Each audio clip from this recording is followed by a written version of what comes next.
नमस्कार दोस्तों, स्वागत है आपके अपने YouTube channel Rajeev competitive classes में। दोस्तों, आज की इस वीडियो में हम जो पढ़ने जा रहे हैं वो आपका देख लो बीपीएससी टीआरई 4 को लेकर है। जी हाँ, बीपीएससी टीआरई 4 है। अब इसके लिए आप लोग का एग्ज़ाम तो आ ही रहा है, साथ में हम ये बात करते हैं कि आज इस वीडियो में हम जो जानेंगे कि आपका टीआरई 1.0 की अगर बात करें या फिर 2.0 की बात करें या फिर 3.0 की बात करें, तो इन सारे जो अभी एग्ज़ाम हुए हैं आपके जो-जो एग्ज़ाम हुए हैं, उन सभी के लिए आज हम लेके आए हैं आपके लिए जो प्रीवियस ईयर पेपर रहेगा, उसका कहाँ-कहाँ से सवाल पूछा गया, उसको लेकर वीडियो। जी हाँ, यानी ये जो आपका देख लो साइंस सेम कह सकते हो कि क्लासेज आपका रहने वाला है। इसमें जो है हम जानेंगे कि कहाँ-कहाँ से जो है टीआरई 1.0, 2.0, 3.0 में जो है आपका सवाल पूछा गया। कौन-कौन से चैप्टर से सवाल पूछे गए, कौन से क्लास से सवाल पूछे गए, वो जानेंगे। ख़ासकर आज हम जो है क्लास 9 को ज़्यादा जोर देंगे जो क्लास 9 से इसमें जो है काफ़ी सारे सवाल पूछे गए हैं, उन सभी क्लासेस को, उन सभी क्वेश्चन को आपको प्रूफ के साथ देने वाले हैं। तो आइए, बिना देरी के हुए स्टार्ट करते हैं इस वीडियो को। तो आइए, शुरू करते हैं इस क्लासेस को। अब सबसे पहले यहाँ पर देखो एक प्रश्न रहने जा रहा है आपका अ ठोस के लेकर अब ये जो ठोस का सवाल है 76 नंबर का सवाल है क्योंकि हम टीआरई 1, 2, 3 के लिए जो है साइंस के जितने भी महत्वपूर्ण सवाल है, खासकर क्लास 9 का आज हम देखेंगे जिसमें जो है आपके इससे सवाल पूछे गए। तो इस बुक से कहाँ-कहाँ सवाल आए स्टार्ट करते हैं बिना समय गवाए। आपका पहला क्वेश्चन यहाँ पर है कि किसी ठोस का देखो प्लस प्रश्न यहाँ पर ध्यानपूर्वक देखना है कि किसी ठोस का जो है गलनांक किसका संकेत है ये हमसे पूछता है। तो किसी ठोस का गलनांक जो है किसका संकेत है इसका राइट आंसर जो होगा इसके कणों के बीच जो है आकर्षण बल की ताकतें हैं। यानी यहाँ पर प्रूफ आप देख सकते हो क्लास 9 का आप चैप्टर देख सकते हो 1 में चैप्टर 1 में पेज नंबर 7 में जाके देखिएगा। इसमें आपका दिया गया है गलनांक के बारे में कि न्यूनतम तापमान पर ठोस पिघलकर द्रव बन जाता है और वह इसका गलनांक होता है। तो गलनांक के बारे में आप समझ चुके हो। यानी किसी ठोस का गलनांक जो है उसके कणों के बीच के आकर्षण बल के सामर्थ्य को दर्शाता है। तो हमें यहाँ पर जो है साफ-साफ जो है यही प्रश्न जो है, यही जो पॉइंट है इसको उठाकर आपका सवाल पूछ दिया है कि किसी ठोस का गलनांक किसका संकेत है? तो इसके कणों के बीच आकर्षण बल की ताकत का या फिर सामर्थ्य का। ठीक है? तो आप यहाँ से ये जो है एक देख सकते हो सवाल। अगले सवाल पर चलें? अगला सवाल आपका यहाँ पर देखने को मिलता है हमें, कहता है बर्फ का गलनांक क्या है? गलनांक के बारे में आप समझ चुके हो कि न्यूनतम तापमान पर ठोस पिघलकर द्रव बनना वह जो है गलनांक कहलाता है। जो न्यूनतम लो टेम्परेचर पर जो है जो सॉलिड चीजें हैं पिघल कर एक द्रव बन जाता है जब तो उसका वो गलनांक मेल्टिंग पॉइंट कहलाता है। अब इसमें इसको हमको प्रूफ बताना है कि ये सवाल जो है 77 नंबर का साइंस का सवाल है ये आपका आया कहाँ से। तो अगर हम गौर फरमाएं क्लास 9 के चैप्टर 1 पर ही पेज नंबर आप 7 आप देख सकते हो ठीक दो-दो सवाल जो है आपके पूछे गए हैं। ये जो आपका सवाल था 76 का ठीक उसके नीचे 2 सवाल सेम दे दिया है। आपका इसका राइट आंसर जो है वो होगा आपका 273.15 केल्विन, ठीक है? तो यहीं पर हमको दिखाता है कि बर्फ का गलनांक कितना है, सेम टू सेम जो है वही सवाल आपको यहाँ से दे दिया गया है कि बर्फ का जो गलनांक है वो कितना है 273.15 केल्विन का। ठीक है? बर्फ का गलनांक जो है 273.15 केल्विन है और गलने की प्रक्रिया यानी ठोस से द्रव अवस्था में परिवर्तन को हम संगलन भी कह देते हैं, ठीक है? तो ये याद रखना है। तो यहाँ से आप देख सकते हैं, अगले सवाल पर चलें। अगला सवाल हमारा यहाँ पर है, कहता है कि जब कोई ठोस पिघलता है, तो उसका तापमान क्या होता है? फिर ये सवाल आपके वही पेज से क्लास चैप्टर 1 पेज नंबर 7 से पूछा कितने सवाल पूछ देते हैं एक ही जगह से, इसलिए कहते हैं आपको कि एनसीईआरटी को लाइन बाय लाइन पढ़ना पड़ेगा भाई, ठीक है? तो जब कोई ठोस पिघलता है तो उसका तापमान क्या होता है? वो बढ़ जाता है, बड़ा सिंपल सवाल है। साफ-साफ कहा गया है, ये आप देख सकते हो कि ठोस के तापमान को बढ़ने पर उसके कणों की जो है गतिज ऊर्जा जो है वो बढ़ जाती है, साफ-साफ लिख दिया है आपका। और जो गतिज ऊर्जा है काइनेटिक एनर्जी उसमें जो है वृद्धि होने के कारण जो है कण जो है वो अधिक तेजी से कंपन करने लगता है, ठीक है? और इसमें जो है ऊष्मा है उसके द्वारा प्रदत्त की गई ऊर्जा कणों के बीच के आकर्षण बल को पार कर लेती है। इसका कारण जो कण है वो अपने नियत स्थान को छोड़कर अधिक स्वतंत्र होकर गति करने लगते हैं और एक अवस्था ऐसी आती है जब ठोस जो है पिघलकर द्रव में परिवर्तित हो जाते हैं। तो यहाँ पर हमें साफ-साफ बता दिया गया है कि ये बढ़ता है। अगला सवाल पर चलते हैं। अगला सवाल क्या कहता है? अगला सवाल है हमारा 74 नंबर का कि वाष्पीकरण की दर है उसके लिए कौन सा कथन सत्य है? ये सवाल जो है आपका वाष्पीकरण का दर है उसकी कौन सी कथन हमें यहाँ पर वही सही बतलाती है? तरल के तापमान के सीधे अनुपातिक या फिर तरल के तापमान स्वतंत्र, आसपास की हवा की आर्द्रता के सीधे अनुपातिक या फिर उपयुक्त में से अधिक? तो राइट आंसर क्या होना चाहिए? देखो चैप्टर 10 से मतलब चैप्टर 1 से पेज नंबर 10 से आपका ये सवाल पूछ दिया गया है 74 का कहता है यहाँ पर कि जो सतह क्षेत्र बढ़ने पर अब हम जानते हैं कि वाष्पीकरण एक सतही प्रक्रिया है, ठीक है? सतही प्रक्रिया है और सतही क्षेत्र बढ़ने पर वाष्पीकरण की जो दर है वो बढ़ भी जाती है, ठीक है? जैसे कपड़े सुखाने के लिए हमें उन्हें फैला देते हैं, ठीक है? तो हमें बताता है कि तेज धूप वाले गर्म दिन या खुले स्थान पर जल जो छिड़काव वाष्पीकरण की गुप्त ऊष्मा बनाती है। क्या आप वाष्पीय होने के और उदाहरण दे सकते हैं? गर्मियों में जो है हमें सूती कपड़े जो हमारे शारीरिक प्रक्रिया के लिए काफ़ी अच्छा होता है, जिससे पसीना भी आती है, ठीक है? तो वाष्पीकरण की दर के लिए कौन-सा कथन सत्य है, ये हमें यहाँ पर बतला देता है। तो इसमें हम कह सकते हैं इसका राइट आंसर जो है उपयुक्त में से एक से अधिक हम इसको लगा सकते हैं। अगले सवाल पर चलेंगे। अगला सवाल, जल की भाप अवस्था निम्नलिखित में है। तो जल की भाप अवस्था कैसी है? ये देखो गैसीय है, गैसीय। अगर आप गौर फरमाएँ चैप्टर नंबर 1 में और पेज नंबर 7 को अगर आप ध्यान से देखें, तो हमें यहाँ पर बताता है कि ये इसका राइट आंसर जो होगा गैस होगा। जैसे यहाँ पर जैसे बताता है कि गैस जैसे जल वाष्प, जल की भाप अवस्था गैसीय कहलाती है। जल को अगर हम पानी को अगर हम हीट के थ्रू जो है मतलब हीट दें, गरम करें, खूब गरम करें तो क्या होगा? जल वाष्प बनेगा ना। तो ठीक वही आपको बताता है कि अवस्था बदलने के दौरान पदार्थ के अंदर क्या होता है ये भी जानना ज़रूरी है और अवस्था में परिवर्तन से पदार्थ के कणों पर क्या प्रभाव पड़ता है। ठीक है? तो ये सब प्रश्नों का उत्तर आपको खोजना चाहिए। ठीक है? तो आंसर जल की भाप अवस्था कैसी होगी तो वो गैसीय हो जाएगी, ना कि तरल ना ठोस। अगर जल को हम गर्म करेंगे तो वो क्या ठोस सॉलिड में बन जाएगा, तरल में बन जाएगा? नहीं, गैस में बन जाएगा। और चलिए अगले सवाल पर चलते हैं। ठीक इस प्रकार जो है आपको फिगर में यहाँ पर दर्शाया गया है। अगला सवाल कहता है 81 नंबर का कि निम्नलिखित में से कौन सा तत्व जो है कमरे के तापमान पर तरल अवस्था में नहीं होता है? निम्नलिखित में से कौन-सा तत्व जो है कमरे के तापमान के तरल अवस्था में नहीं होता है? क्या होना चाहिए इसका राइट आंसर? क्या आप बता सकते हैं? क्या आप इसका राइट आंसर बता सकते हैं? यहाँ पर हम चैप्टर अगर 2 क्लास 9 के चैप्टर 2 पर अगर हम गौर फरमाएँ और पेज नंबर 28 को देखें, देखो कहता है कि गैलियम तथा जो सीज़ियम है, वो तत्व कमरे के तापमान को लगभग 303 केल्विन से कुछ अधिक तापमान पर द्रव अवस्था में ले लेते हैं। कौन-सी अवस्था में? द्रव अवस्था में। तो हम कहेंगे कि इसका राइट आंसर जो होगा, गैलियम भी होगा और सीज़ियम भी होगा। मतलब कहने का मतलब है कि निम्नलिखित में से कौन-सा तत्व कमरे के तापमान पर तरल अवस्था में नहीं होता है? तरल अवस्था में नहीं होता है और गैलियम तथा सीज़ियम तत्व कमरे के तापमान से कुछ अधिक द्रव अवस्था में ले लेते हैं। तो ये द्रव अवस्था की बात हो रही है। तरल अवस्था में नहीं होता है, तो ये हम कह सकते हैं। कौन-सा? सीज़ियम और गैलियम और लेकिन ये तो आपका द्रव अवस्था है। ठीक है? सीज़ियम और गैलियम तो हम कहेंगे दोनों इसका राइट आंसर है। तो दोनों अगर है राइट आंसर तो हम तो नहीं लगाएँगे ए या बी, हम क्या करेंगे लगाएँगे D is the right answer उपयुक्त में से एक सही। तो आप यहाँ पर ध्यानपूर्वक इसको देख लेना। ठीक है? यहाँ पर याद रखना है कि लगभग 11 तत्व हैं जो कमरे के तापमान पर गैस हैं और 2 तत्व पारा तथा ब्रोमीन के कमरे के तापमान पर द्रव हैं और अभी तक ज्ञात तत्वों की संख्या लगभग 100 से अधिक है। इनमें से लगभग 92 तत्व जो है नेचुरल हैं, जबकि शेष जो है हमारे द्वारा मानव निर्मित द्वारा बनाया गया है। और अधिकतर जो ज़्यादा से ज़्यादा इसमें जो आपके तत्व आते हैं वो कौन से हैं? एलिमेंट जो है वो आपके सॉलिड है। ये याद रखना। अगला पॉइंट 82 नंबर का सवाल है, कहता है ऑक्सीजन की परमाणु द्रव्यमान कितनी होती है? देखो अगर हम चैप्टर 3 के पेज नंबर 39 पर अगर गौर फरमाएँ, तो हमें साफ बताया गया है कि ऑक्सीजन की द्रव्यमान जो है लगभग 16 है। वही सवाल उठा के दे दिया है यहाँ पर।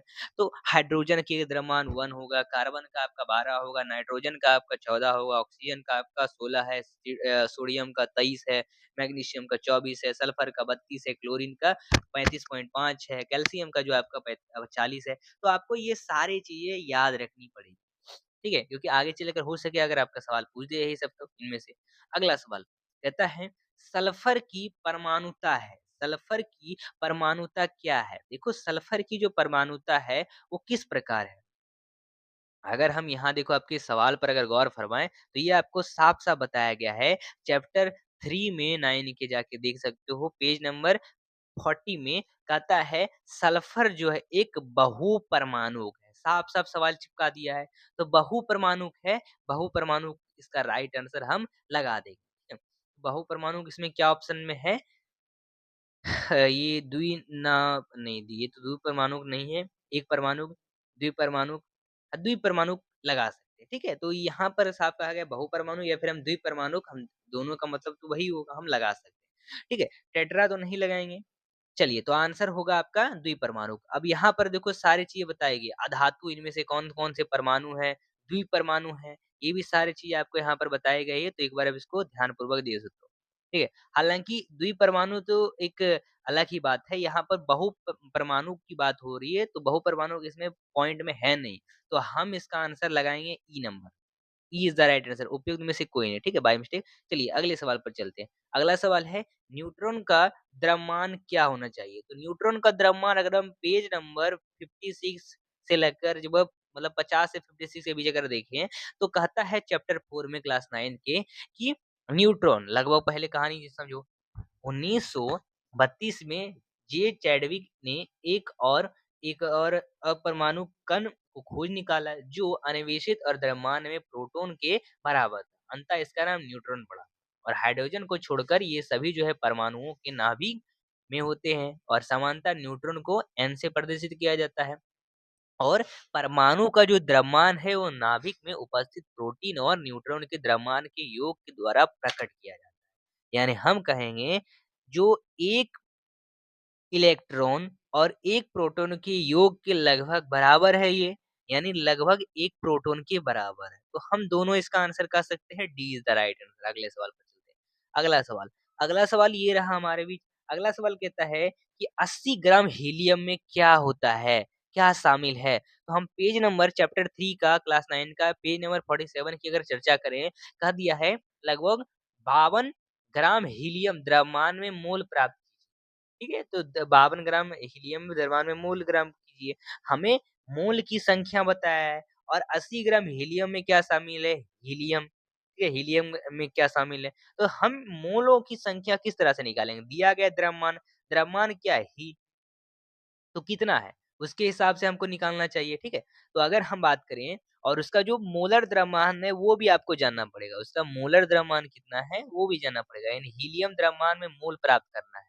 तो हीलियम द्रव्यमान कितना हुआ भाई? तो यहाँ पर एक जैसे पेज नंबर आपका 47 में दिया गया था कि 52 है और इसके जो मोलर द्रव्यमान कितने होते हैं? तो 4 होते हैं। तो ठीक उसी प्रकार हम क्या करेंगे? इसको हम ऐसे कर सकते हैं, 80 को हम 4 से डिवाइड कर सकते हैं। क्या हम इसको इस प्रकार डिवाइड कर सकते हैं, ठीक है? तो इसको हम काटते चलेंगे, काटते चलेंगे तो हमारा क्या आएगा? उसी के हिसाब से हमको काटना है। फिर हम इसको काटेंगे तो क्या आएगा? 20 आएगा। तो लो भाई 20 mole is the right answer. Answer B is the right answer.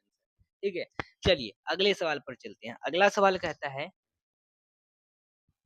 एक कार का भीड़ भारी सड़क पर चलना किसका उदाहरण है? उसका उदाहरण है किसका? एक समान गति का, गैर समान गति का, बिना शर्त गति का। तो गैर समान गति होगा। एक समान गति और असमान गति में आपको भिन्न बताई गई है। ये आपका देखो पेज नंबर यहाँ पर याद रखना क्लास 9 के चैप्टर है, चैप्टर नंबर 8 में पेज नंबर 110 में जाके दिखना है।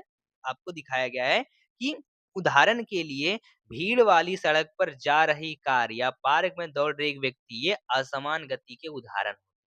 तो एक कार का भीड़ भारी सड़क पर चलना किसका उदाहरण है? गैर समान गति इज द राइट आंसर। ठीक है, चलिए अगले सवाल पर चलते हैं।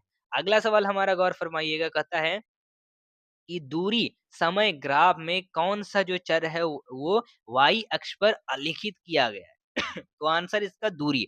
हम अगर चैप्टर 8 के 116वें नंबर पेज पर ध्यान दें तो यहाँ पर साफ-साफ आपका सवाल है कि असमान चाल से गतिमान किसी कार का दूरी समय ग्राफ पर आपको इस प्रकार दर्शाना है। तो यहाँ पर जो है दूरी, ठीक है? हम जिसको कह सकते हैं m से, ठीक है? स्मॉल m से जिसे हम दर्शा सकते हैं, तो इसका राइट आंसर दूरी होगा यानी असमान चाल से गतिमान किसी कार का दूरी जो है समय ग्राफ कहलाता है। तो दूरी हम लगा देंगे इसका राइट आंसर। ठीक है? अगला सवाल पर चलते हैं। अगला सवाल कहता है निम्नलिखित में से कौन-सा जो समीकरण है वो स्थिति जो है समय संबंध को दर्शाता है? तो भई आपका चैप्टर 8 पेज नंबर 119 को अगर गौर फरमाएँ, तो हमें साफ-साफ बताता है समय स्थिति संबंध के समीकरण। समय संबंध समय स्थिति संबंध क्या कहलाएगा? ये पूरा आपको दिया गया है, जिसका फ़ॉर्मूला जो है कुछ इस प्रकार है S equal to UT plus half AT square page number 199 में जाके देखिए, फ़ॉर्मूला है और क्या भाई, ठीक है? एनसीईआरटी का बड़ा इम्पोर्टेंट सवाल है। इम्पोर्टेंट लिखा गया है। अगला सवाल है जब कोई पिंड एक वृत्त के अनुदिश स्थिर गति से गति करती है, तो कौन-सा जो है कथन सत्य कहलाता है? देखो हमें पेज नंबर 8 की अगर बात करें एनसीईआरटी का जब पेज नंबर 122 और प्लस 123 को अगर हम गौर फरमाएँ, तो हमें यहाँ पे बतलाता है, ठीक है? यहाँ पर चित्र में ये तो अच्छा से क्लियर दिख नहीं रहा है, ठीक है? कि जब किसी पत्थर को वृत्तीय पथ पर घुमाया जाता है तो उसकी गति की दिशा जो है प्रत्येक बिंदु पर परिवर्तित होती है। ठीक है? प्रत्येक बिंदु पर जो है परिवर्तित होती है। जब कोई पिंड एक वृत्त के अनुदिश स्थिर गति से गति करता है तो उसका कथन कौन-सा सत्य कहलाता है? तो ये जो है गति की जो दिशा है वो प्रत्येक बिंदु पर परिवर्तित करती है, ये हमें याद रखना है। ठीक है? चलिए, सो अगले सवाल पर चलेंगे। अगला सवाल यहाँ पर शरीर में कोई त्वरण उत्पन्न नहीं होता है, नहीं लगा सकते हैं। इस पर कोई काम नहीं किया गया, नहीं लगा सकते। शरीर में नियंत्रण वेग नहीं लगा सकते। आंसर जो होगा, ठीक है? आंसर इसका ई लगा सकते हैं। ई लगा सकते हैं या फिर हम सी लगाएँगे, इन दोनों में से कन्फ्यूज़न है। राइट आंसर जो है आपको इसका देखना है। राइट आंसर आपको इसका अपना देखना है, इसको आप ध्यानपूर्वक देख लीजिएगा। अगले सवाल पर अगला सवाल है, बल का एसआई यूनिट क्या है? तो सिंपल बात है न्यूटन है और क्या? हमें चैप्टर 9 के 132 नंबर पेज में दिखा गया था, डायरेक्ट सवाल पूछ दिया गया बल का मात्रक KG metre square sorry second to the power -1 और इसे न्यूटन आइजैक न्यूटन के नाम पर भी कहते हैं और एन द्वारा प्रदर्शित किया जाता है, तो बल का एसआई मात्रक आपका न्यूटन दिया गया है।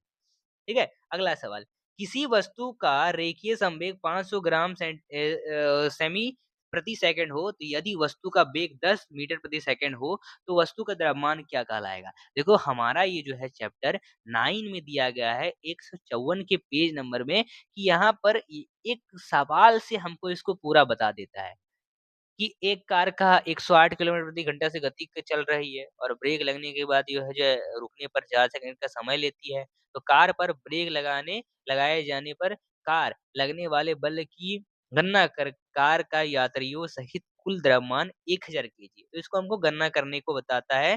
कुछ इस प्रकार आपका आंसर आता है। तो इसी के हिसाब से जो है इसका आंसर जो है आपको लगाना है। तो आप इसका लगा लीजिएगा ना? चलिए बढ़िया है। अगले सवाल पर। अगले सवाल का आते हैं, गुरुत्वाकर्षण का नियम किसके बीच गुरुत्वाकर्षण बल को प्रदर्शित करता है? तो हमें चैप्टर 10 के 146 क्लास 9 में बता दिया है कि विश्व के सभी पिंडों एक दूसरे को आकर्षित करते हैं और वस्तुओं के बीच यह आकर्षण बल गुरुत्वाकर्षण बल कहलाता है। द्रव्यमान वाले कोई दो पिंड। तो answer C is the right answer. चलिए भाई अगले सवाल पर। कार्य करने की क्षमता क्या कहलाती है? चैप्टर 11 में पूछा गया था किसी वस्तु में कार्य करने की क्षमता को कहा जाता है इसमें ऊर्जा। सी लगा देंगे आंसर सेम टू सेम सवाल पूछ दिया है। अगला सवाल, निम्नलिखित में से कौन सा कथन गतिज ऊर्जा का उदाहरण है? फुटबॉल फर्श पर कैसे? देखो एक गतिशील गोली, बहती हुई हवा, घूमती हुई पहिए, एक गतिशील पत्थर, ये सभी कार्य करते हैं। गतिशील वस्तुओं पर ऊर्जा होती है। यानी निम्नलिखित में से कौन सा कथन गति ऊर्जा का उदाहरण तो फुटबॉल फर्श पर है, तो ये होगा गतिज ऊर्जा है, ठीक है? चलिए, अगला सवाल। चैप्टर 11 के 167 वाले पेज नंबर पर पूछा गया था सवाल। किसी कंपनशील वस्तुओं के पीछे की ओर गति करने से निर्मित निम्न दाब क्षेत्र कहलाता है विरलन। विरलन। तो जब कंपन वस्तु पीछे की ओर कंपन करती है तो एक निम्न दाब का क्षेत्र उत्पन्न होते हैं जिसे हम विरलन आर कहते हैं। चैप्टर 12 पेज नंबर 181 में पूछा गया है। तो अगला सवाल और ये शायद आपके कुछ और सवाल बाकी हैं। 5 वर्ष से कम उम्र के बच्चे को सुन सकते हैं, कितना हर्ट्ज़ तक? देखो 25 किलो हर्ट्ज़ तक। 20 हम मिनिमम सुन पाते हैं, 20,000 मैक्सिमम सुन पाते हैं। जो साफ-साफ आपका चैप्टर 12 के पेज नंबर 190 में बता दिया गया है। ये देखो, ये सवाल आपका जो है साइंस के 9 क्लास में भी 10 क्लास में भी पूछा गया है। 5 वर्ष से कम आयु के बच्चे तथा कुछ जंतु जैसे 25 जो हर्ट्ज है, ठीक है? किलो हर्ट्ज के हिसाब से जो है वो सुन पाते हैं, ध्वनि सुन पाते हैं। तो ये याद रखना आपको। साफ-साफ सेम सूट सेम सवाल पूछ दिया है। मानव कान का कौन-सा भाग बाहरी स्रोत से आने वाले ध्वनि की प्रतिक्रिया में कंपन करता है? कान की झिल्ली। यहाँ पर है क्लास 12 चैप्टर पेज नंबर 194। एक पतली झिल्ली होती है जिसे पटह व कर्ण-पटह झिल्ली कहते हैं। ठीक है? तो आंसर जो है ये राइट होगा। सो हमने अभी तक जितने भी सवाल देखे वो इम्पोर्टेंट है। लास्ट सवाल शायद है उत्प्लावन बल को किस नाम से भी जाना है? किस नाम से? तो आंसर देखो क्लास 10 का 158 नंबर पेज में दिया गया है। उत्प्लावन बल अनुभव करती है, कहता है आर्किमिडीज के सिद्धांत के द्वारा प्राप्त होता है ये। ठीक है? जब किसी वस्तु को किसी तरल में पूर्ण या आंशिक रूप से डुबोया जाता है, तो वह ऊपर की ओर दिशा में एक बल का अनुभव करती है, जो वस्तु द्वारा हटाए गए तरल के भार के बराबर होता है। तो आप इसके बारे में तो समझ ही गए होंगे क्या है।